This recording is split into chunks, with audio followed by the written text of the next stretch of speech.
అడవిలో ఒకరోజు ఏనుగుల గుంపు నీళ్లు తాగడానికి వాగుకు వెళ్తోంది. దారిలో చీమలు సమావేశం ఏర్పాటు చేసుకున్నాయి.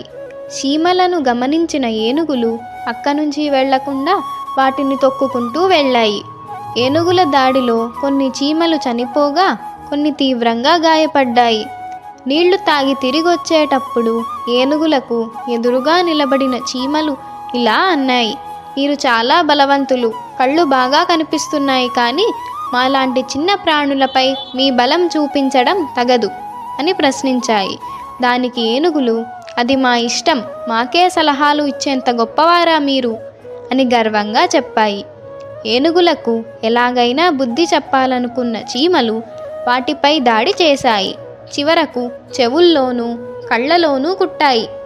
కళ్ళు మూతపడిన ఏనుగులు కొన్ని కొండపై నుండి కిందపడి మరణించగా మరికొన్ని చెట్లను ఢీకొని గాయపడ్డాయి.